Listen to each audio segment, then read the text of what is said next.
আসসালামু আলাইকুম সবাইকে। আজকে আবার চলে আসলাম তোমাদের জীববিজ্ঞানের নতুন একটা অধ্যায় ক্লাস নিয়ে। আজকে আমরা পড়ব হচ্ছে জীবের পরিবেশ, ত্রয়োদশ অধ্যায়। তো জীবের পরিবেশ বলতে আমরা মূলত যে জিনিসটা বুঝি, আমরা জীব হিসেবে আমাদের চারপাশে আশেপাশের যে জিনিসগুলো আমাদের সাথে রয়েছে সেগুলোকে নিয়ে মূলত জীবের পরিবেশটা গঠিত। এখানে যে শুধুমাত্র জড় বা জীব এগুলো থাকবে তা না, জীব জড়র পাশাপাশি কিন্তু বিভিন্ন ধরনের অণুজীবগুলোকেও আমরা আমাদের জীবের পরিবেশে দেখতে পাই। এর পাশাপাশি আমাদের কিছু ভৌত উপাদানগুলো আমাদের পরিবেশে আমরা দেখতে পাই, যেমন মাটি, পানি, বায়ু, আলো, বাতাস ইত্যাদি সবকিছুই আমাদের ভৌত পরিবেশের অন্তর্ভুক্ত। তো সেই সব বিষয় নিয়ে আমরা আজকে আমাদের এই অধ্যায়টা শুরু করব।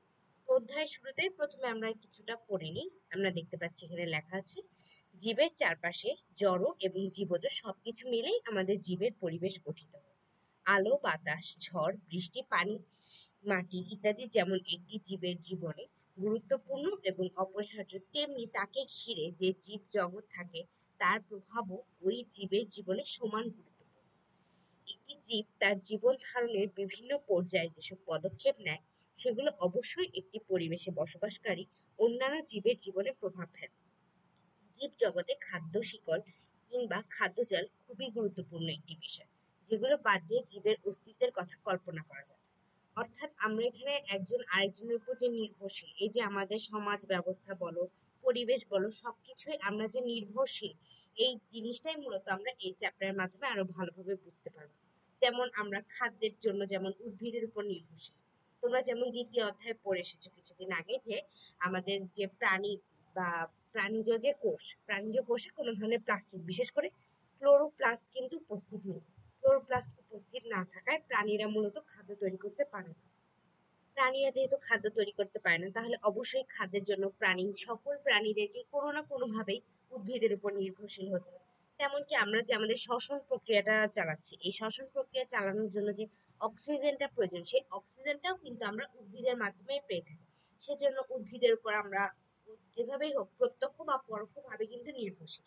প্রতিটি প্রাণী কিন্তু উদ্ভিদের উপর নির্ভরশীল। তেমনি উদ্ভিদও তাদের যে সালোক সংশ্লেষণ প্রক্রিয়াটা চালাচ্ছে, সেটার জন্য যে তাদের প্রয়োজনীয় কার্বন ডাই অক্সাইডের প্রয়োজন, সেটা কিন্তু আবার শ্বসনের মাধ্যমে আমরা যে কার্বন ডাই অক্সাইডটা তৈরি করছি, সেই কার্বন ডাই অক্সাইড থেকে কিন্তু তারা গ্রহণ করে।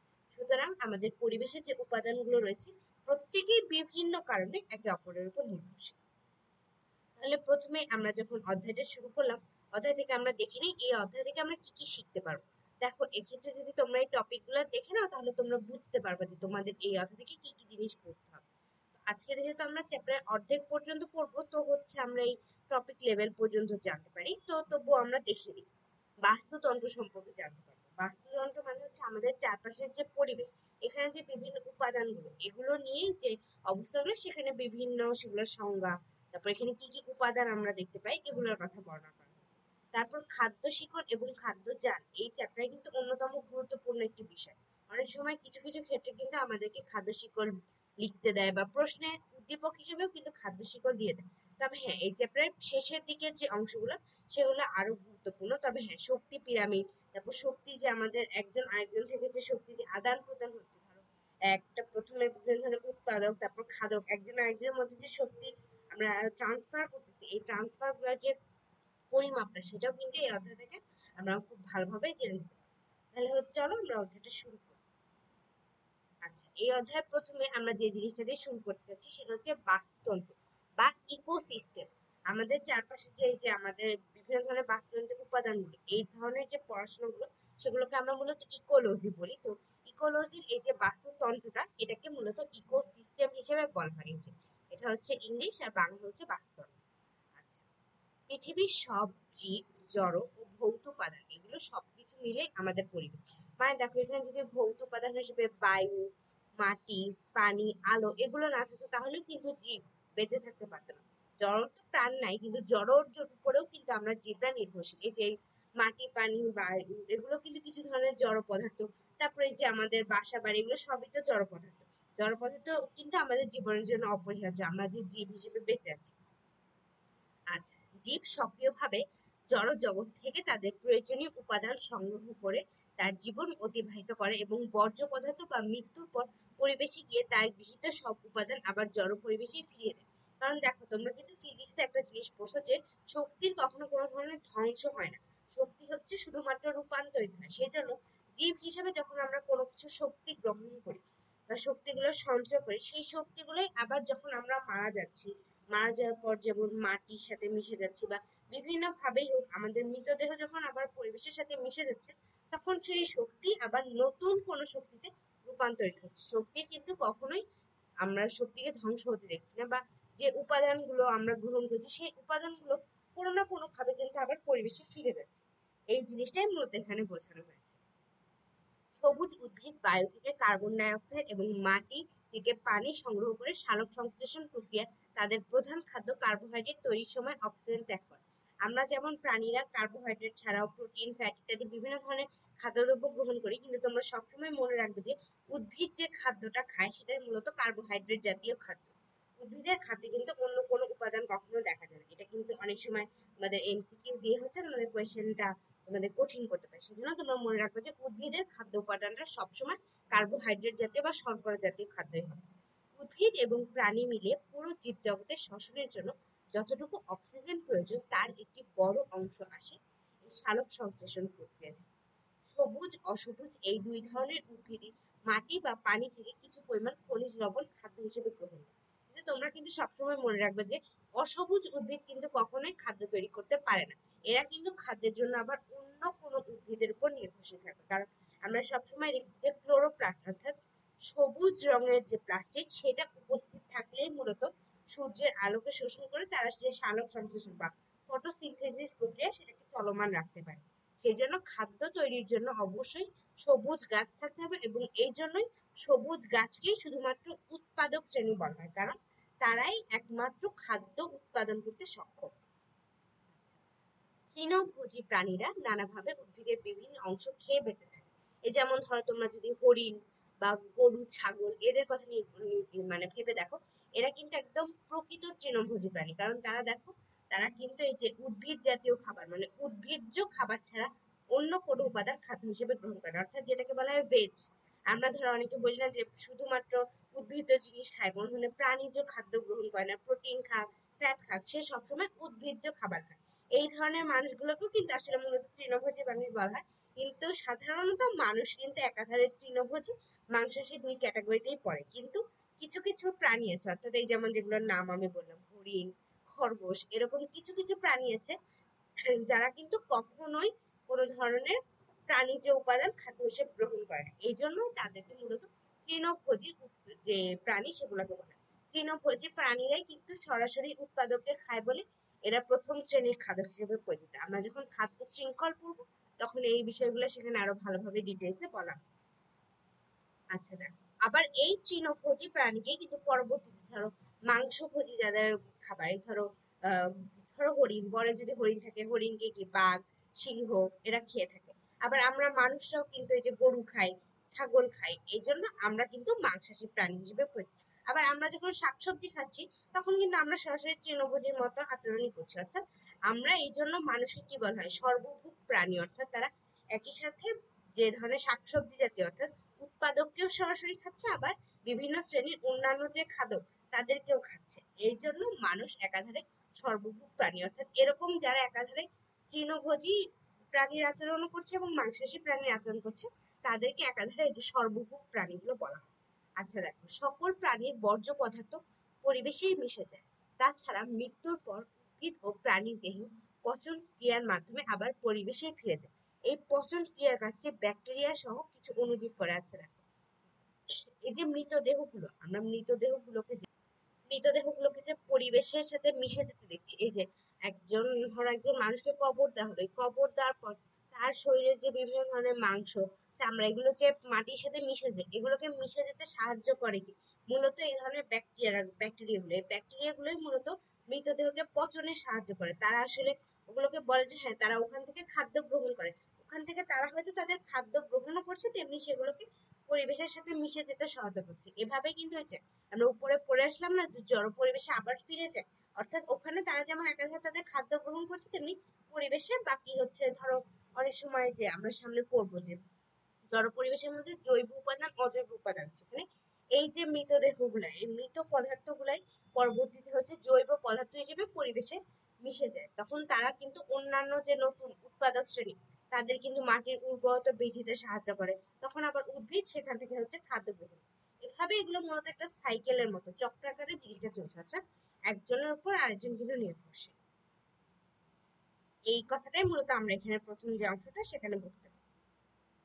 প্রাকৃতিক পরিবেশে উদ্ভিদ এবং প্রাণী এই দুই ধরনের জীবের সাথে জড় পদার্থের মধ্যে যে শক্তি আর বস্তুর আদান প্রদান করা হয় তাকে বলা হয় মিথস্ক্রিয়া। আচ্ছা দেখো, মিথস্ক্রিয়া মানে কি? মিথস্ক্রিয়া মানে হচ্ছে ধরো দুইটা মানুষ, তাদের মধ্যে একটা কিছু বা কিছু জিনিস এক্সচেঞ্জ হচ্ছে।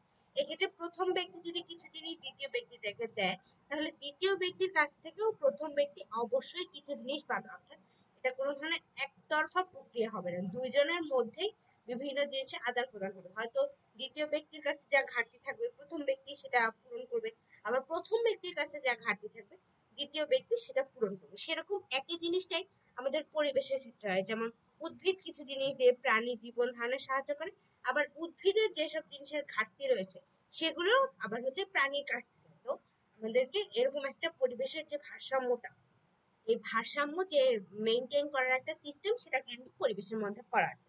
এই ধরনের যে সম্পর্ক, এই ধরনের সম্পর্কই মূলত মিথস্ক্রিয়া। তো এই ধরনের মিথস্ক্রিয়ায় কিন্তু ধরো যেগুলো হচ্ছে পরজীবী, পরজীবী প্রাণীতে কিন্তু যার উপর ওই পরজীবীটা জীবন ধারণ করে তার কিন্তু কোনো ধরনের উপকার হয় না, কিন্তু মিথস্ক্রিয়ার ক্ষেত্রে অবশ্যই দুই পক্ষই এখানে লাভবান হবে, কোনো এক পক্ষ এখানে ক্ষতির সম্মুখীন হবে না। কিন্তু পরজীবিতার ক্ষেত্রে কিন্তু এক পক্ষ ক্ষতিগ্রস্ত হয়, কারণ সে তার বিনিময়ে কোনো কিছু পায় না। আচ্ছা দেখো, এ ধরনের মিথস্ক্রিয়ায় আন্তঃসম্পর্ক ঘটে। পৃথিবীর একমাত্র যে কোনো অঞ্চলই হচ্ছে পৃথিবীর এরকম যে কোনো অঞ্চলই হচ্ছে বাস্তুতন্ত্র বা ইকোসিস্টেম। সুতরাং বাস্তুতন্ত্র বলতে ভূপৃষ্ঠের এমন কোনো একককে বোঝায় যেখানে জড় খাদ্য উৎপাদনকারী সবুজ উদ্ভিদ, খাদ্যের জন্য উদ্ভিদের উপর নির্ভরশীল কিছু প্রাণী এবং মৃত জীবদেহকে পরিবেশে মিশিয়ে দেওয়ার জন্য অণুজীব রয়েছে, এবং এদের উপাদানের মধ্যে যথাযথ আন্তঃসম্পর্ক বিদ্যমান। মানে এখানে যে জিনিসটা ওই যে আমি বললাম যে একটা সাইকেলের মতো, প্রত্যেকটা জিনিসই একজন আরেকজনের সাথে কানেক্টেড কোনো না কোনো উপায়। তাদের যে কোনো জিনিস, এই যেমন উদ্ভিদ নিজে কিন্তু খাদ্য উৎপাদন করতে পারে, সে যদি চাইতো যে হ্যাঁ আমি আমার এই খাদ্যটা অন্য কাউকে শেয়ার করবো, কিন্তু উদ্ভিদও জানে যে তারও কিছু জিনিসের ঘাটতি আছে, সেগুলোর জন্য তার প্রাণীর কাছে সাহায্য নিতে হবে। সেই জন্যই মূলত এই ধরনের এক্সচেঞ্জ জিনিসটা হয়। এখানে কিন্তু দেখো প্রাণীও একভাবে একাধারে লাভবান হচ্ছে, উদ্ভিদও তাদের যে কার্বন ডাই অক্সাইডের প্রয়োজন, পরবর্তীতে যে বিভিন্ন সময় যে হিউমাস সার তোমরা সামনে পড়বা, হিউমাস জাতীয় পদার্থ, এগুলোর জন্য কোনো না কোনো ভাবে মৃত প্রাণীর উপর নির্ভরশীল। এভাবে এই জন্য তাদের প্রত্যেকটা একজন আরেকজনের সাথে কানেক্টেড। এই যে প্রক্রিয়াটা, এটাই হচ্ছে মিথস্ক্রিয়া, এবং এটা যে জায়গায় ঘটছে সেই জায়গাটাকে বলা হয় বাস্তুতন্ত্র বা ইকোসিস্টেম। দেখো এর পরবর্তীতে যেখানে আছে যে জীবজগতের পুষ্টি এবং অন্যান্য শারীরবৃত্তীয় প্রক্রিয়ার বিভিন্ন উপাদানের উৎস হিসেবে মাটি, পানি ও বায়ুর প্রয়োজন। এই যে দেখো উদ্ভিদ যেখানে থাকবে সেটা হচ্ছে মাটি, তারপর হচ্ছে ওখানে আবার দেখো সালোক সংশ্লেষণ প্রক্রিয়া, কিন্তু পানির প্রয়োজন হলো, পানি কিন্তু আমাদের প্রয়োজন, আমরা কি জানি আমাদের জীবন ধারণের জন্য পানি একটা অপরিহার্য উপাদান, সেরকম উদ্ভিদের জন্য পানি প্রয়োজন। আবার বায়ু, বায়ু না থাকলে কি আমরা আমাদের শ্বসন প্রক্রিয়াটা চালাতে পারতাম না, শ্বসন প্রক্রিয়া না চলে তো আমাদের মধ্যে কোনো ধরনের শক্তি উৎপন্ন হতো না, অর্থাৎ আমরা মারা যেতাম। সেই জন্য ভৌত উপাদানগুলো কিন্তু আমাদের এই যে বাস্তুতন্ত্র তার একটা অংশ, এবং তারাও আমাদের জন্য সমানভাবে গুরুত্বপূর্ণ। এগুলো যদি কোনোভাবে এদের মধ্যে যে ভারসাম্য আছে সেটা যদি নষ্ট হয়ে যায়, তাহলে কিন্তু আমাদের যে বাস্তুতন্ত্র আছে, আমাদের যে একটা নির্দিষ্ট নিয়মতান্ত্রিক যে পরিবেশ সেটা কিন্তু ব্যাঘাত ঘটে। এখন আমরা শুরু করি বাস্তুতন্ত্রের উপাদান। এতক্ষণ মূলত আমরা বাস্তুতন্ত্র সম্পর্কে ধারণা নিলাম যে বাস্তুতন্ত্র জিনিসটা আসলে কি।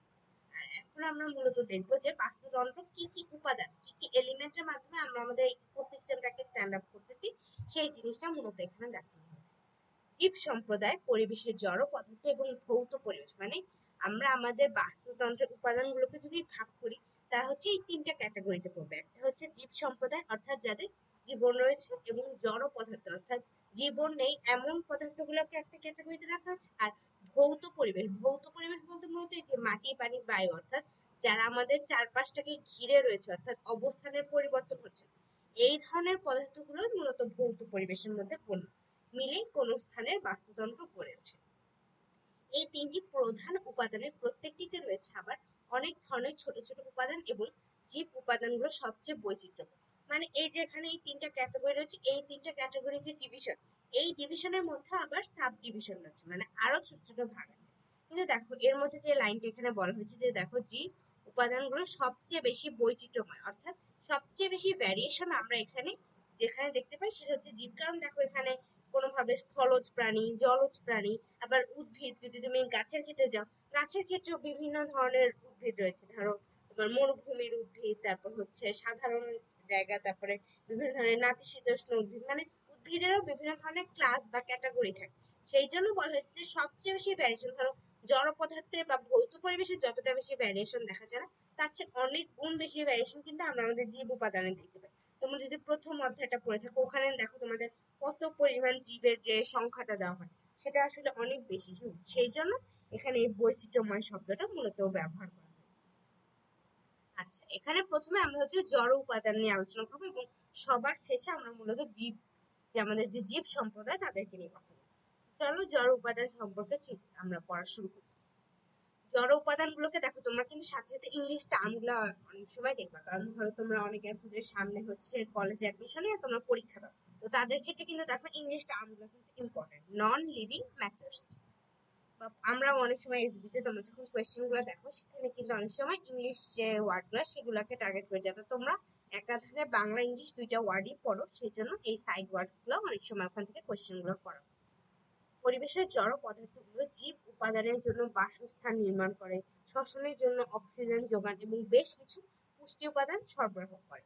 বাস্তুতন্ত্রের সকল জড় উপাদানকে আবার জৈব ও অজৈব দুই ভাগে ভাগ করা। ওই যে আমি বললাম ডিভিশনের আন্ডারে আবার সাব ডিভিশন আছে। এখানে এই যে আমরা জড় উপাদানের মধ্যে একটা সাব ডিভিশন পেয়ে গেলাম, একটা হচ্ছে অজৈব আর একটা হচ্ছে জৈব, এই দুইটা ভাগ। তার মানে আমরা কি বুঝলাম, যে আমাদের যে জড় পদার্থ, এই জড় পদার্থের কিন্তু দুইটা ভাগ আছে। এই যে এখানে আরেকটা ভাগ, এই দুইটা ভাগ আমরা হচ্ছে জড় পদার্থের ক্ষেত্রে দেখতে পাই। তো শুরু করি। অজৈব যে বস্তু সেগুলোকে বলা হয় ইনঅর্গানিক ম্যাটার্স, মানে অর্গানিক বলতে আমরা জৈব উপাদানগুলোকে বুঝি, আর ইনঅর্গানিক অর্থাৎ যাদের মধ্যে জৈব বা অর্গান মানে হচ্ছে দেখো একটা জৈবিক ব্যাপার আছে, সেরকম ইনঅর্গানিক মানে অজৈব বস্তু।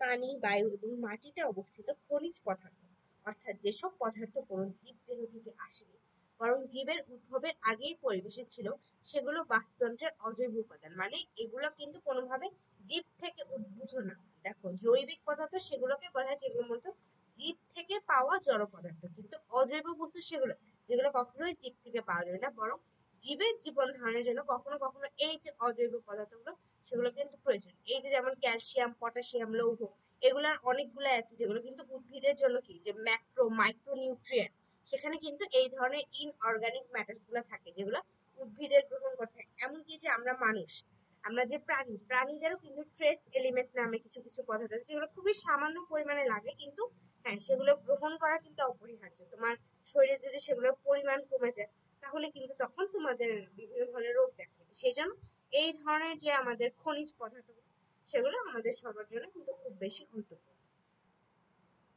আচ্ছা, এরপর আমরা যে পরবর্তী উপাদানটা দেখতে পাচ্ছি সেটা হচ্ছে জৈব বস্তু।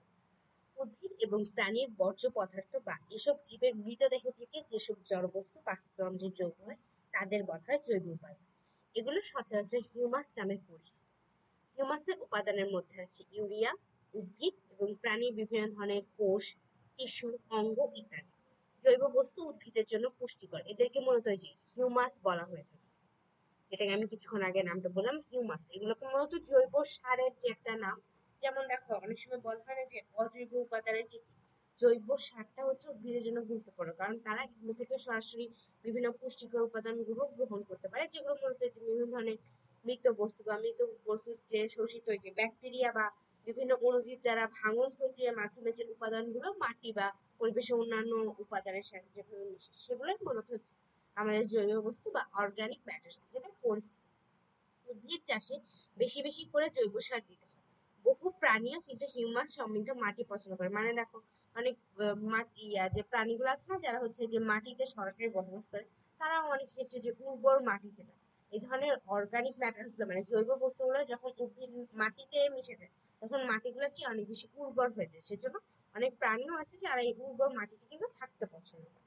আচ্ছা দেখো, প্রথম উপাদানটা কিন্তু আমাদের শেষ, মানে আমরা যে জড় পদার্থ নিয়ে বা জড় উপাদানটা নিয়ে পড়তেছিলাম সেটা কিন্তু শেষ। এখন মূলত আমরা হচ্ছে ভৌত উপাদানগুলো নিয়ে পড়ছি। এর পরবর্তীতে আমরা যে উপাদানটা নিয়ে পড়বো সেটা হচ্ছে আমাদের জীব। আচ্ছা, আমরা শুরু করি। ভৌত উপাদান বা ফিজিক্যাল কম্পোনেন্টস। পরিবেশের সূর্যালোকের পরিমাণ, তাপমাত্রা, বায়ুতে জলীয় বাষ্পের পরিমাণ, বায়ুর চাপ, বায়ু প্রবাহ, ভূপৃষ্ঠ বা সমুদ্র পৃষ্ঠ থেকে গভীরতা, অর্থাৎ মাটির নিচ থেকে, ধরো এই যে বলা হয় না যে সমুদ্র পৃষ্ঠ থেকে এতখানি উঁচু, অর্থাৎ তুমি যদি সমুদ্র তলা থেকে মাটি কোনো কিছু উচ্চতা মাপা শুরু করো, যেটা মূলত সমুদ্র পৃষ্ঠ থেকে উচ্চতা বলা হয়।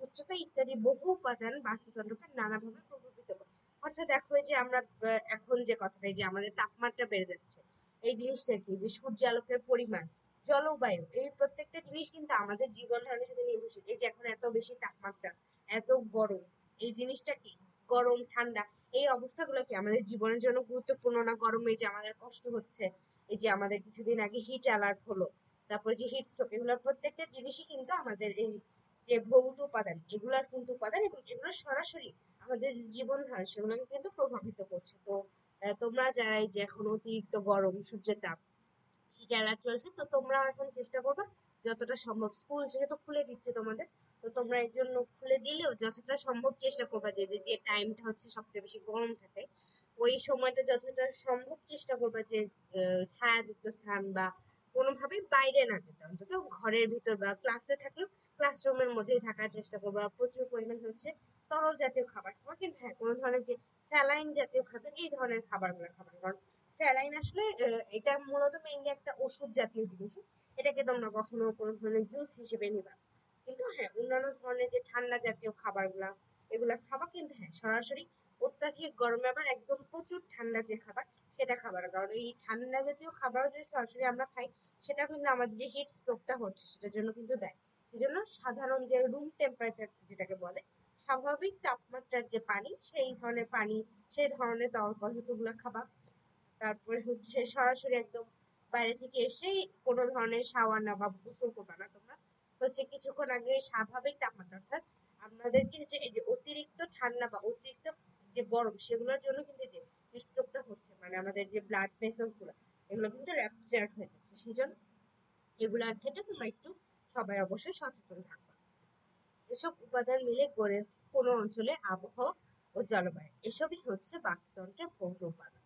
অর্থাৎ ভৌত উপাদানগুলো কি, সবচেয়ে বেশি গুরুত্বপূর্ণ উদাহরণ আসলে এখনকার এই পরিবেশ, সেই জন্য এটার উদাহরণটা দিয়ে তোমাদেরকে আমি বোঝানোর চেষ্টা করব। আচ্ছা দেখো, জীবজ উপাদান অর্থাৎ সবচেয়ে বেশি ভ্যারিয়েশনের যে জায়গাটা, লিভিং কম্পোনেন্ট। জীবকুল বাস্তুতন্ত্রের সক্রিয় উপাদান, কারণ দেখো অন্যান্যদের তো আসলে প্রাণ নাই, আমরা যে এই যে বসবাস করতেছি, এই যে আমাদের বাস্তুতন্ত্রটা সবচেয়ে বেশি সক্রিয় কে, অর্থাৎ অ্যাক্টিভিটি কিন্তু দেখাচ্ছে হচ্ছে জীবকুল। সেই জন্য এটাকে সবচেয়ে অ্যাক্টিভ ফেজ হিসেবে রাখা হয়েছে। এরাই তাদের কাজের মাধ্যমে পরিবেশে বিভিন্ন পরিবর্তন আনে।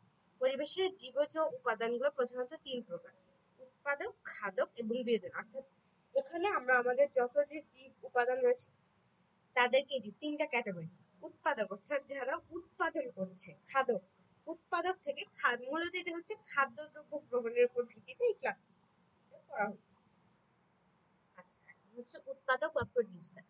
সবুজ উদ্ভিদ সূর্যালোকের উপস্থিতিতে বাতাস থেকে কার্বন ডাই অক্সাইড, মাটি এবং মাটি থেকে পানি সংগ্রহ করে সালোক সংশ্লেষণ প্রক্রিয়ায় তাদের প্রধান খাদ্য কার্বোহাইড্রেট তৈরি করে। এই যে আবারও দেখো কার্বোহাইড্রেট জাতীয় খাদ্য, অর্থাৎ উদ্ভিদ এই যে এখানে এই যে জিনিসটা বুঝেছে যে কার্বন ডাই অক্সাইড, পানি, এগুলা যে গ্রহণ করছে, এই জন্য কি দেখো তার ভৌত পরিবেশ বা হচ্ছে অন্যান্য যে প্রাণী, এদের উপর কিন্তু নির্ভরশীল হতে হচ্ছে। অর্থাৎ সে যে তাদের মূল প্রক্রিয়া, অর্থাৎ এই ফটোফসফোরেশন বা সালোক সংশ্লেষণটা মেনটেন করার জন্য কিন্তু তাদের অন্যান্য উপাদানের উপর নির্ভরশীল হতে হচ্ছে। এই সময় উপজাতি হিসেবে উদ্ভিদ অক্সিজেন তৈরি করে। এই যে অক্সিজেনটা আবার তাদের শ্বসন কিংবা প্রাণী অর্থাৎ সমগ্র জীবকুলের শ্বসনের জন্যই কিন্তু গুরুত্বপূর্ণ। তাই সালোক সংশ্লেষণ প্রক্রিয়া হচ্ছে বাস্তুতন্ত্রের উৎপাদন প্রক্রিয়া তাহলে কেন বলা হচ্ছে একাধারে? এটি যেমন খাদ্য তৈরি করছে, তেমনি পাশাপাশি যে শ্বসনের অন্যতম মূল উপাদান, অর্থাৎ শ্বসনে কি হয়, আমাদের যে জৈবিক শক্তি বা খাদ্য বস্তুর মাধ্যমে আমরা যে শক্তিটা অর্জন করবো, সেই শক্তিটা অর্থাৎ খাদ্য উপাদানগুলোকে যে ভাঙন হচ্ছে, এই ভাঙন প্রক্রিয়াটা কিন্তু অক্সিজেনের মাধ্যমেই হয়। অর্থাৎ যে ইলেকট্রন ট্রান্সপোর্ট সিস্টেম, তোমরা যদি চতুর্থ অধ্যায় পড়ো ওখানে যেটা আছে ইটিএস, এটা কিন্তু এই অক্সিজেনের উপস্থিতি ছাড়া চলতে পারে। এই জন্য যে সবাত শ্বসন, অবাত শ্বসন দুই ধরনের শ্বসন প্রক্রিয়া হয়। উৎপাদক হলো সবুজ উদ্ভিদকুল। এই উৎপাদক উদ্ভিদগুলোকে অন্য কথায় বলা হয় স্বভোজী, অর্থাৎ এরা নিজেরা খাদ্য উৎপাদন করে নিজেরা খায়। তো তোমাদের এটা মনে হতে পারে যে আমরা তো নিজেরা খাবার রান্না করে খাই, এতে তো আমরাও স্বভোজী, কিন্তু আসলে না। ওই খাদ্য দ্রব্য বা খাদ্য উপাদানটার মূল উৎপত্তি বা অরিজিন যাদের উপর ভিত্তি করে সেটার উপরই মূলত এই স্বভোজী জিনিসটা বলা হয়। কারণ তারা নিজের খাবার নিজেরাই তৈরি করতে পারে এবং অন্য কোনো জীবের উপর খাদ্যের জন্য তাদের নির্ভর করতে হয় না। আমরা যে ধরো খাবারটা রান্না করবো, খাবারের যে র ম্যাটেরিয়াল সেটা কিন্তু আমরা নিজেরা তৈরি করতে পারি না। সেই জন্যই মূলত হচ্ছে এই যে উৎপাদক বা অন্যান্য যে শ্রেণীর খাদকগুলো, ধরো আমরা যদি মাংস খাই তাহলে হচ্ছে অন্যান্য শ্রেণীর খাদকদেরকে আমাদের হচ্ছে সেখানে হচ্ছে প্রয়োজন। সেই জিনিসটা এখানে মূলত বোঝানো হয়েছে। আচ্ছা, এরপর আমরা উৎপাদক শ্রেণী শেষ, অর্থাৎ যারা সরাসরি খাদ্যটা উৎপাদন করতে পারো তাদের পরিচয় পেয়েছি। এবার হচ্ছে আমরা খাদক, অর্থাৎ যারা উৎপাদন করতে পারছে না কিন্তু খাদ্যের জন্য তারা হচ্ছে এই উৎপাদক শ্রেণীর উপর নির্ভরশীল, তাদের যে পরিচয়টা সেটা হচ্ছে আমরা এবার পাবো। খাদক বা কনজিউমার, অর্থাৎ কনজিউম করে তারা। কোনো প্রাণী পরিবেশের জড় পদার্থ থেকে খাদ্য তৈরি করতে পারে না। তারা খাদ্যের জন্য প্রত্যক্ষ বা পরোক্ষভাবে সবুজ উদ্ভিদের উপর নির্ভরশীল, তাই এদের বলা হয় পরভোজী জীব। যেসব প্রাণী সরাসরি উদ্ভিদ থেকে খাদ্য গ্রহণ করে তাদেরকে বলা হয় তৃণভোজী প্রাণী বা হার্বিভোরাস। অর্থাৎ এই যে দেখো, হার্বিভোরাস তাদেরকে বলা হয় যারা তৃণ অর্থাৎ উদ্ভিদ উৎপাদককেই সরাসরি খাচ্ছে, অর্থাৎ যারা ভেষজ খাদ্যদ্রব্য, যেটা হচ্ছে যে ভেজ যাদেরকে বলে, তারা অপর, এদের অপর নাম হচ্ছে প্রথম শ্রেণী খাদ্য, অর্থাৎ এরাই মূলত প্রথম, মানে উৎপাদককে সরাসরি গ্রহণ করছে, তার মানে প্রথম খাদক এরাই।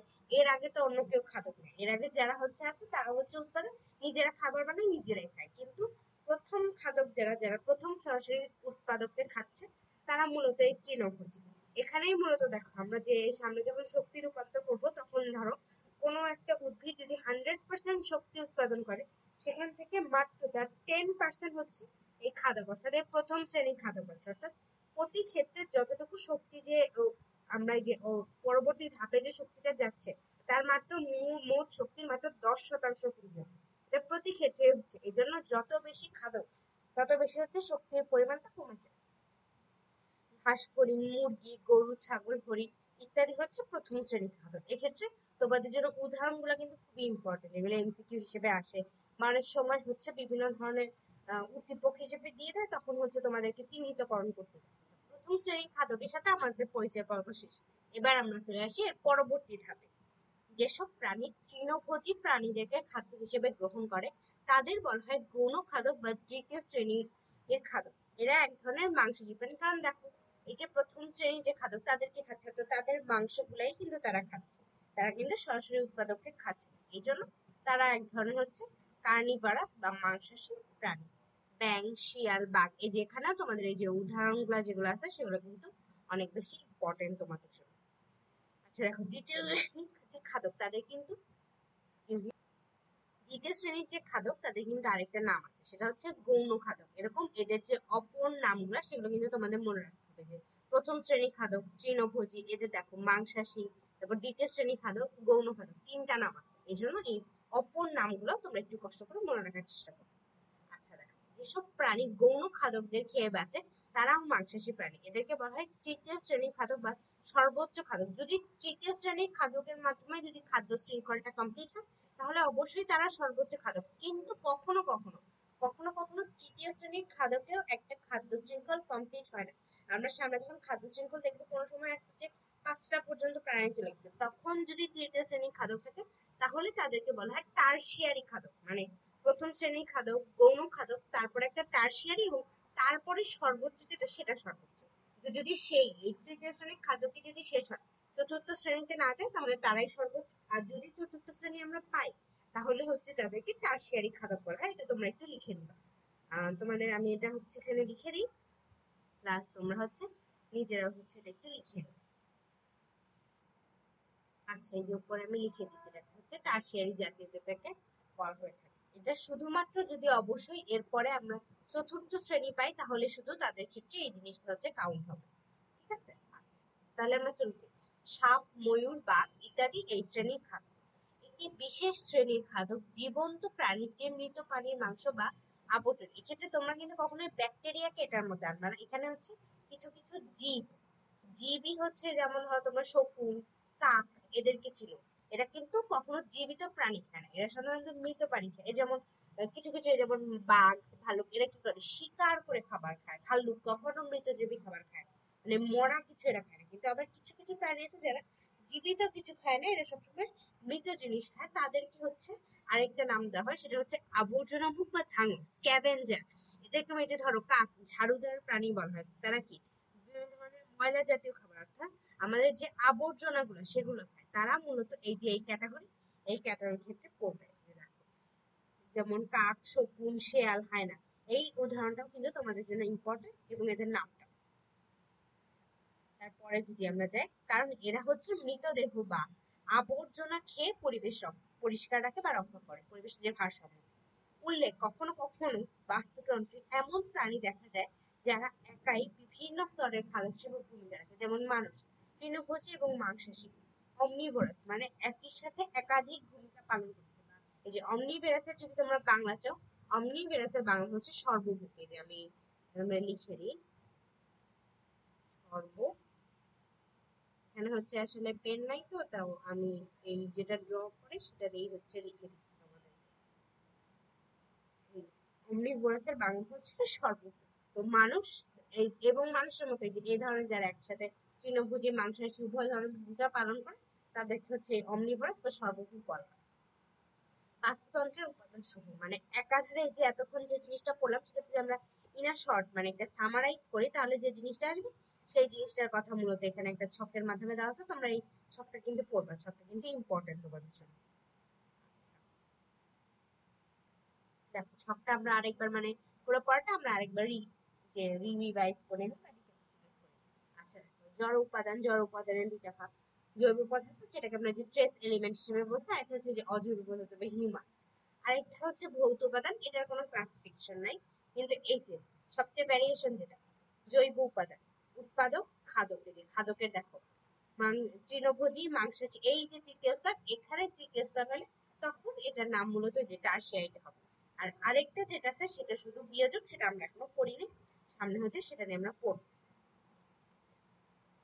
দেখো, বিয়োজক, ব্যাকটেরিয়া, ছত্রাক ইত্যাদি অতি ক্ষুদ্র জীব বা অণুজীব উদ্ভিদ এবং প্রাণীর বর্জ্য পদার্থ বা মৃতদেহ থেকে তাদের খাদ্য গ্রহণ করে, এবং পরিণামে এসব বর্জ্য বিয়োজিত হয়ে মাটি বা পানির সাথে মিশে। অর্থাৎ তারা যেমন তাদের খাদ্য উপাদানও করে, খাদ্য গ্রহণ করতেছে, পাশাপাশি এই জিনিসগুলো কিন্তু তার মাধ্যমে তারা মাটি বা পানিতে মিশে যেতে সাহায্য করে। যেগুলো ধরো জলজ বাস্তুতন্ত্র, সেখানে হচ্ছে তারা পানিতে মিশে যেতে সাহায্য করে।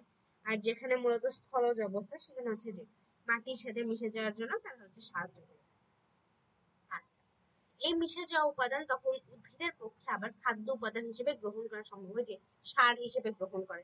তাই এই অণুজীবগুলোকে বলা হয় বিয়োজক বা পরিবর্তক। এই যে দেখো, এখানেও কিন্তু আরেকটা নাম আছে, তোমাদের হচ্ছে বিয়োজক নামটা বা এই ডিকম্পোজারটা মনে থাকলেও এই পরিবর্তকটা কিন্তু মনে থাকে না, সেজন্য এই পরিবর্তকটাকে অবশ্যই খুব ইম্পর্টেন্ট দিয়ে মনে রাখবো। আচ্ছা, এখন মূলত আমরা আরেকটা বাস্তুতন্ত্র, এতক্ষণ মূলত আমরা যে জিনিসগুলো, যে প্রাণীগুলো পড়ছি, সেগুলো মূলত হচ্ছে স্থলে, মানে আমাদের আশেপাশে যেগুলো থাকে। কিন্তু পানির নিচেও যে একটা বাস্তুতন্ত্র আছে সেটা নিয়ে মেইনলি এরপরে আমরা হচ্ছে পড়াশোনা। এই যে নিচে আমরা দেখতে পাচ্ছি পুকুরের বাস্তুতন্ত্র। পুকুরের বাস্তুতন্ত্র মূলত আমরা মূলত যে জলভাগের যে বাস্তুতন্ত্র সেই জিনিসটা বুঝেছি। এখন দেখো সমুদ্রের বাস্তুতন্ত্র তো অনেক বিশাল। তো পুকুর হচ্ছে আমাদের জন্য একটা আদর্শ উদাহরণ, যেখান থেকে আমরা সম্পূর্ণ জিনিসটাকে বুঝতে পারি। জলভাগের বাস্তুতন্ত্রের কাছ থেকে ভালো করে দেখার জন্য সবচেয়ে উপযোগী হচ্ছে পুকুর। আচ্ছা, পুকুর সম্পর্কে যে দেখো নিচে যদি আমরা দেখি, এখানে একটা চিত্র আছে, চিত্র দেখে আরো ভালোভাবে বুঝতে পারবো।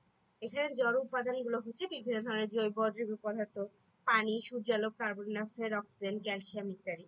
মানে এখানে কিছুটা হচ্ছে ভৌত উপাদান এবং জড় পদার্থ একসাথে রাখছে। আর যেগুলো জীব, সেগুলোর মধ্যে উৎপাদক, প্রথম শ্রেণীর খাদক, মানে বিভিন্ন স্তরের খাদক, এবং অবশ্যই বিয়োজক থাকবে। কোনো একটা জায়গায় তিন ধরনের সজীব উপাদানই থাকবে, এবং এর সাথে সাথে অবশ্যই জড় পদার্থ এবং ভৌত উপাদান, এই সবকিছু মিলাই আমাদের একটা ইকোসিস্টেম গুলো ডেভেলপ করবে।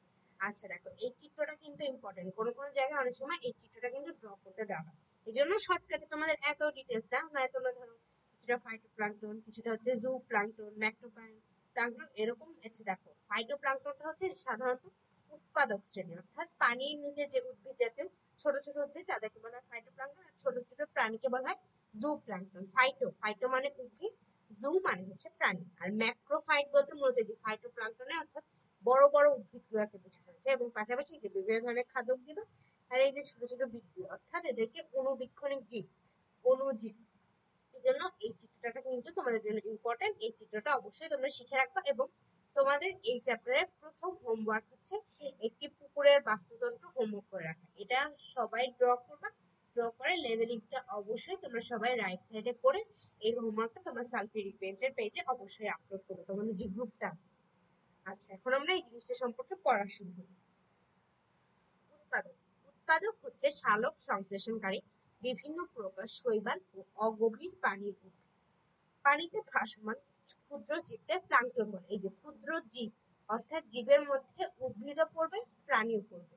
উদ্ভিদ যখন, তখন তাদেরকে আমরা বলবো ফাইটোপ্লাঙ্কটন, আর যখন আমাদের প্রাণী ক্ষুদ্র ক্ষুদ্র প্রাণী তখন তাদেরকে আমরা বলবো জুপ্লাঙ্কটন। এই জিনিসটা তোমরা কিন্তু অবশ্যই তোমাদের বইয়ের মধ্যে লিখে নেবে। এই দুইটা টার্ম আমি তোমাদের এখানে নামগুলো লিখে দিচ্ছি, তোমরা এই জিনিসটা সংজ্ঞা সহ অবশ্যই তোমাদের বইয়ের মধ্যে লিখে। তোমাদের জন্য আমি হচ্ছে সংজ্ঞাটা আরেকবার রিপিট করি। ফাইটোপ্লাঙ্কটন। ফাইটোপ্লাঙ্কটন বলতে মূলত বোঝানো হয়েছে ক্ষুদ্র ক্ষুদ্র পানির নিচে ভাসমান ক্ষুদ্র উদ্ভিদ। আর জুপ্লাঙ্কটন বলতে বলতে মূলত বোঝানো হয়েছে পানির নিচে ভাসমান ক্ষুদ্র প্রাণী, এদেরকে বলা হয় জুপ্লাঙ্কটন। আর ফাইটোপ্লাঙ্কটনের যে বড় যে আরেকটা উদ্ভিদ তারা মূলত ভাসমান থাকে। এই যে দেখো, তুমি যদি চিত্রটার দিকে খেয়াল করো, এই যে এদের যে রুটটা, এদের এই রুট পোর্শনটা কিন্তু তোমরা যদি তাকায় দেখো, এটা হচ্ছে কি একদম মাটির নিচে অর্থাৎ পানির নিচে তলায় যে মাটি থাকে সেখানে কিন্তু লাগানো, সেই জন্য তাদেরকে বলা হয় ম্যাক্রোপ্লাঙ্কটন। এরা কখনোই ভাসমান হিসেবে থাকে। ফাইটোপ্লাঙ্কটন বা উদ্ভিদ প্লাঙ্কটন সবুজ জলজ শৈবাল ও অন্যান্য জলজ উদ্ভিদ সালোক সংশ্লেষণ প্রক্রিয়ায় খাদ্য তৈরি করে। দেখো, এই যে এটা কিন্তু এদের দুইটা নাম।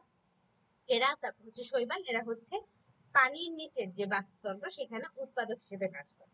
তাই এরা হচ্ছে যে জলজ যে বাস্তুতন্ত্র সেটা হচ্ছে উৎপাদক হিসেবে পরিচিত। আচ্ছা, এরপর হচ্ছে প্রথম শ্রেণীর খাদক, অর্থাৎ আমরা এখানে যা পড়তেছি তা কিন্তু সবই জলজ বাস্তুতন্ত্র। জলজ বাস্তুতন্ত্রের প্রথম শ্রেণীর খাদক নানা ধরনের ভাসমান খুদে পোকা। এই যে খুদে পোকা, এরা হচ্ছে জুপ্লাঙ্কটনের মধ্যে ইনক্লুডেড। মশার শুক্কির অর্থাৎ মশার যে ছোট বাচ্চা হয়েছে লার্ভা জাতীয়, যাদেরকে বলে লার্ভার চেয়ে একটু বড় অতি ক্ষুদ্র প্রাণী জুপ্লাঙ্কটন ছাড়াও রুই কাতলা, এরাও কিন্তু প্রথম শ্রেণী। এর মাধ্যমে আমরা যে জিনিসটা বুঝলাম, রুই কাতলা কিন্তু কখনো অন্য কোনো মাছকে খায় না, এরা সরাসরি হচ্ছে উৎপাদক বা ভেষজ জাতীয় খাবার খায়। সরি, ভাসমান ক্ষুদ্র প্রাণীদের জুপ্লাঙ্কটন বলে। এই খাদ্যগুলো নিজেরা খাদ্য প্রস্তুত করতে পারে না, তাই সরাসরি উৎপাদককে ভক্ষণ করে বেঁচে থাকে। দ্বিতীয় শ্রেণীর খাদ্য ছোট মাছ, কিছু জলজ পতঙ্গ, ব্যাঙ প্রভৃতি হচ্ছে দ্বিতীয় শ্রেণীর খাদ্য। এরা নিজে খাদ্য প্রস্তুত করতে পারে না এবং উৎপাদককেও খাদ্য হিসেবে সরাসরি গ্রহণ করে, অর্থাৎ এরা কি করে প্রথম শ্রেণীর খাদ্যকে খাদ্য হিসেবে গ্রহণ করে। এরা এই যে জিনিসটা আমি বললাম। আচ্ছা, এরপর হচ্ছে তৃতীয় স্তরের খাদ্য। যেসব খাদক ছোট মাছ, চিংড়ি ইত্যাদি দ্বিতীয়, আচ্ছা দেখো চিংড়ি, এই যে এখানে কিন্তু দ্বিতীয় স্তরের উদাহরণটা দেওয়া হয়েছে, এখানে যদি কিছু উদাহরণ বাদ থাকে, চিংড়ি মাছটা এটাও কিন্তু দ্বিতীয় শ্রেণীর খাদ্য। দ্বিতীয় স্তরের খাদককে ভক্ষণ করে তারা হচ্ছে তৃতীয় স্তরের খাদক।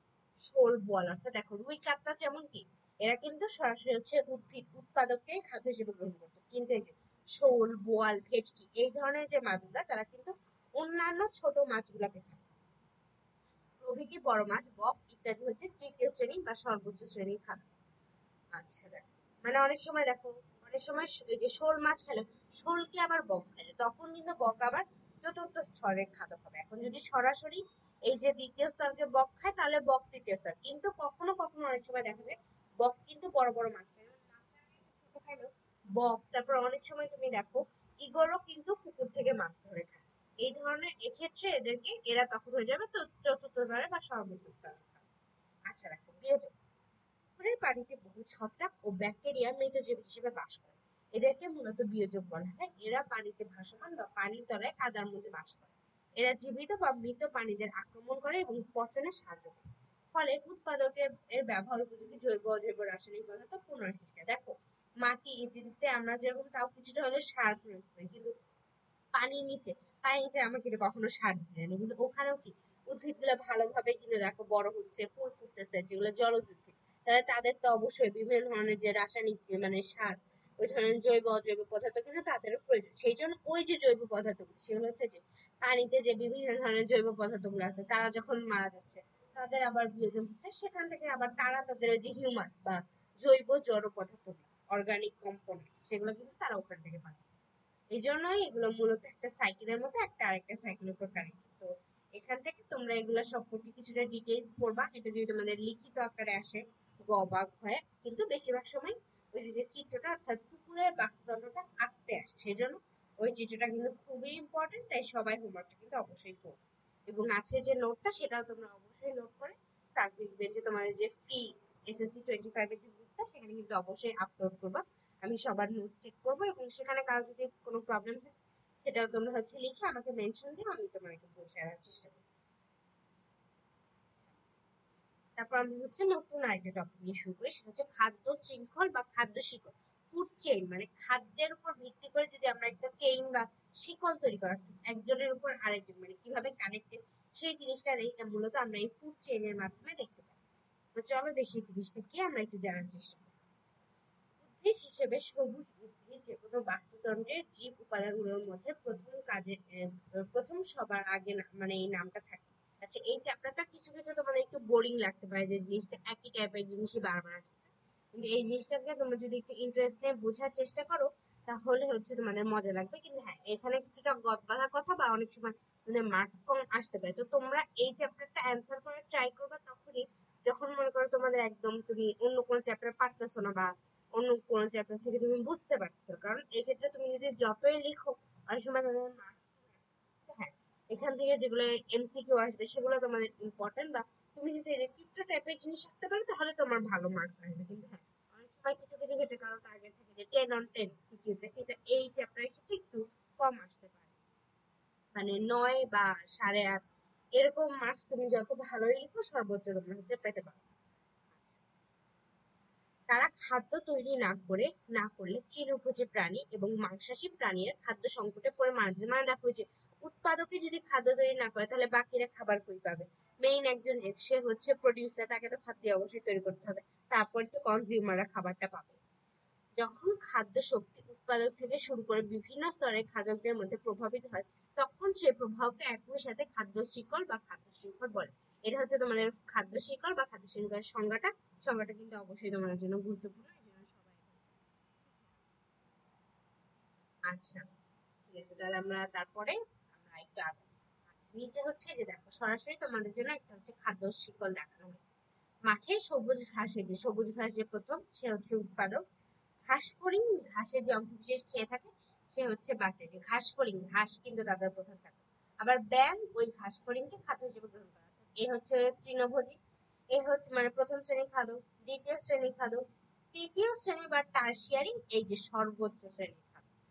ব্যাঙ ওই ঘাস ফড়িংকে খাদ্য হিসেবে গ্রহণ করে, সাপ সেই ব্যাঙকে আস্ত গিলে খায়। অর্থাৎ দেখো যে একজনের পর একজন একজন এই জিনিসটা তোমরা একটা তোমরা যদি একটা অ্যানিমেশনের মতো ভাবো যে ঘাস ঘাস হচ্ছে খাদ্য তৈরি করো, তারপর ঘাসটাকে ওই যে ঘাস ফড়িং উড়ে উড়ে খাইলো, তারপর উঠতে উঠতে এক সময় সে কি ব্যাঙের খাবারে পরিণত হলো।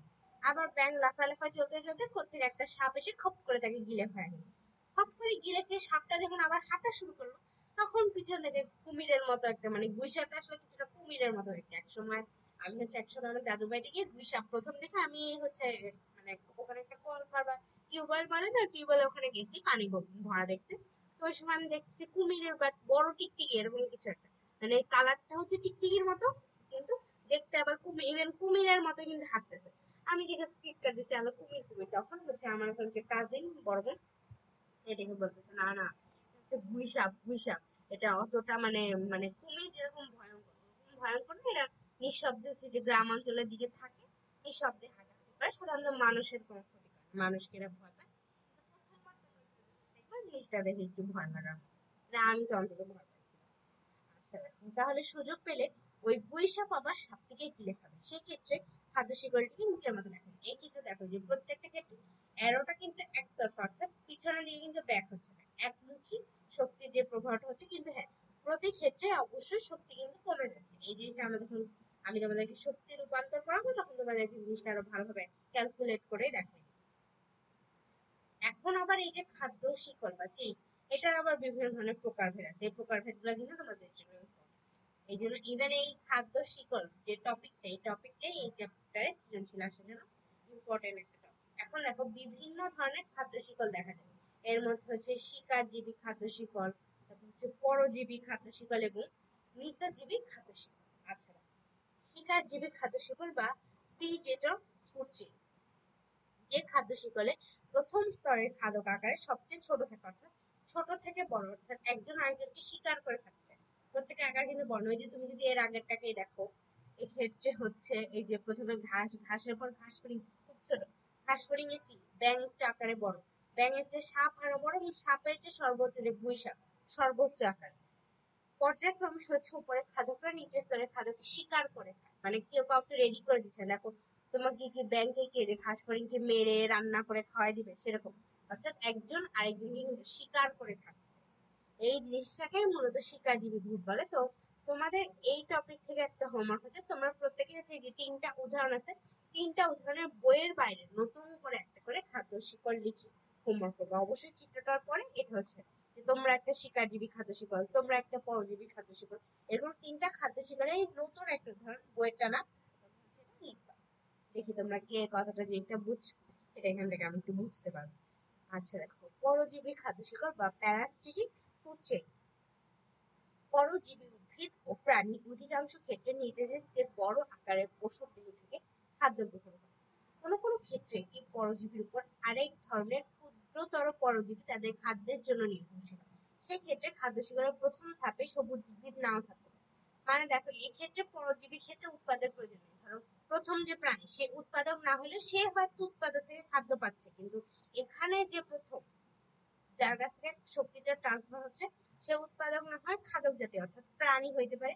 সেখান থেকে আবার আরেকটা প্রাণী খাচ্ছে, সেই আরেকটা প্রাণীর উপরে, মানে ধরো এই যে এখানে এটা যদি উদাহরণ দিই, সে মানুষকে কি মশা খায়, মশার রক্তটা খায়। মশা কামড়ালে কিন্তু আমাদের কোনো ধরনের রোগ হয় না। এই ধরো সাধারণ মশা খাইলে যে আমাদের যে মশার কামড় হয় বা সামান্য একটু জ্বর জন্ম হয়, কিন্তু কখন সেই মশাটা ভয়ঙ্কর হয়, যখন সেই মশার মধ্যে যে ডেঙ্গু ভাইরাস মানে এডিস মশা, যে এডিস মশার মধ্যে স্ত্রী জাতীয় এডিস মশার মধ্যে যখন এই যে ডেঙ্গুর যে ডেঙ্গি ভাইরাসটা সেই জিনিসটা যখন ওই মশার মধ্যে উপস্থিত থাকবে তখন সেই মশার কামড়টা কি আমাদের জন্য ক্ষতিকর। সেই জন্য মানুষকে সরাসরি ধরো তুমি যদি এডিস মশা কামড়ায় তাহলে কিন্তু তোমার ক্ষতি হবে না। অবশ্যই ডেঙ্গি ভাইরাস যেটা সেটা থাকা অবস্থায় যদি কোনো এডিস মশা তোমাকে কামড়ায় তাহলেই কিন্তু তুমি ডেঙ্গু জ্বর আক্রান্ত। এরকম তোমরা আরেকটা পরজীবী খাদ্য শৃঙ্খল তোমরা হচ্ছে আমাকে লিখে দেখাতে পারো। এক্ষেত্রে তোমরা ম্যালেরিয়ার মশা, ম্যালেরিয়ার পরজীবীটাকে নিতে পারো, এটা দিয়ে তোমরা আরেকটা উদাহরণ আমাকে লিখে দিতে পারো। এই জিনিসটাই হচ্ছে নিচের লাইনে লিখছে, এটা তুমি হচ্ছে পড়ে নিবে। আচ্ছা, তারপর আছে হচ্ছে মৃতজীবী খাদ্য শৃঙ্খল বা স্যাপ্রোফেটিক। এই যে দেখো স্যাপ্রোফেটিক মানে হচ্ছে মৃতজীবী। আচ্ছা, জীবের মৃতদেহ থেকে শুরু হয়ে যদি কোনো খাদ্য শৃঙ্খল একাধিক খাদ্য স্তরে বিন্যস্ত হয় তবে সেরূপ শিকলকে বলা হয় মৃতজীবী খাদ্য শিকল। মৃতদেহ ছত্রাক, ছত্রাক থেকে আবার সেটা হচ্ছে কেঁচো, মানে ধরো ওই যে অনেক সময় যে কম্পোস্ট সার বলে একটা জিনিস আছে না, অনেক মাঝখানে কিন্তু খুব ফেমাস হয়েছিল, এখনো ইউজ হয়। মৃতদেহ থেকে হচ্ছে ছত্রাক জিনিসটাকে আগে ভাঙলো, ওই ছত্রাক যে ভাঙলো মৃতদেহকে টুকরো টুকরো করে, সেখান থেকে সেই জিনিসটাকে আবার কম্পোস্ট সার করার জন্য অনেক সময় দেখছো না কেঁচো উৎপাদন করে ছেড়ে দিয়ে সার বানাতে হতো। নিজে নিজে যে ধরো কোনো একটা জায়গায় হচ্ছে অনেক পচা পাতা, তারপর অন্যান্য শাকসবজির খোসা এগুলো জমাইতো, জমানোর পর ওখানে হচ্ছে ছত্রাক নিজে নিজেই তৈরি হয়। তোমরা তো জানো ফাঙ্গাস, ফাঙ্গাস কিন্তু কোনো একটা মুক্ত স্থানে কিছুদিন ওপেন রাখলে বায়ুর পরিবেশে তৈরি হয় বা তারা এখানে এসে বসবাস শুরু করে। সেখানে কিন্তু নিজে থেকে কেঁচো ছেড়ে দিত, কেঁচো এসে তারা যেমন একা তাদের খাদ্যও পাইতো, আবার তারা ওই জিনিসটাকে উর্বর আকারে এক ধরনের কম্পোস্ট সার দেয়।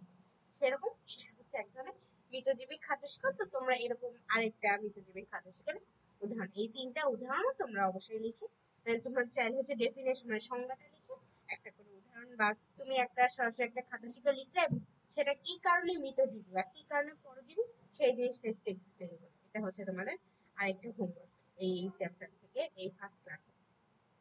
বলা বাহুল্য এই খাদ্য শিকড়গুলো অসম্পূর্ণ। এখন তোমাদের প্রশ্ন হবে যে কেন অসম্পূর্ণ? অসম্পূর্ণ হওয়ার কারণ হচ্ছে এখানে, কারণ এখানে কিন্তু এই যে দেখো মৃতদেহ কিন্তু কোনো ধরনের উৎপাদক না, উৎপাদক বিহীন যে ধরনের খাদ্য শিকড়গুলো আমরা দেখতে পাই সেগুলো সবই হচ্ছে অসম্পূর্ণ খাদ্য শিকড়। এবং এই ধরনের খাদ্য শিকড় বাস্তুতন্ত্রের যাবতীয় মিথস্ক্রিয়া বা আন্তঃসম্পর্ক অংশ মাত্র তৈরি করে। অর্থাৎ দেখো এখানে যদি উদ্ভিদ থাকতো তাহলে কিন্তু দেয়া নেয়ার একটা অবস্থা থাকতো, কিন্তু এখানে শুধু একপাক্ষিক যাচ্ছে, তারা কিন্তু রিটার্ন কিছু পাচ্ছে না, সেই জন্য এটা অংশ মাত্র। কিন্তু এখানে যদি একটা উৎপাদক থাকতো তাহলে একটা দেয়া নেয়ার যে ব্যালেন্স সেই জিনিসটা কিন্তু এখানে থাকতো, সেই জন্য এটাকে অংশ মাত্র বলা হয়। মৃতজীবী ও পরজীবী এখানে খাদ্য শিকরণ সবসময় এর জন্য অসম্পূর্ণ থাকে। এটা কিন্তু অনেক সময় মানে খ নম্বরের প্রশ্ন হতে পারে যে কেন এদেরকে হচ্ছে অসম্পূর্ণ খাদ্য শিকড় বলা হয় থাকে, কারণ এখানে উৎপাদক নাই।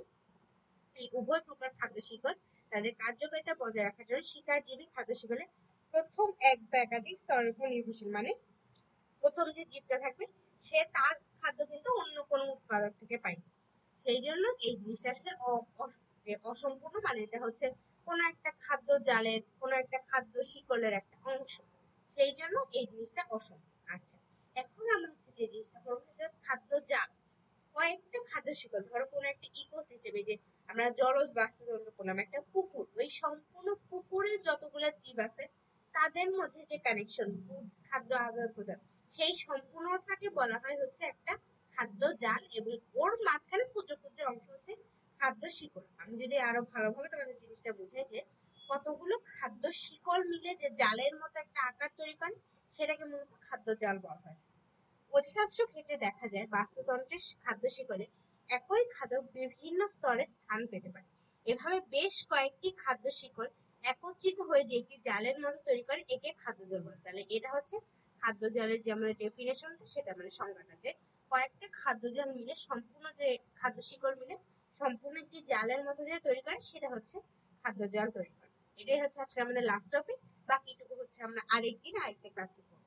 স্থলজ জলজ উভয় পরিবেশের জন্য এই ঘটনা সত্য।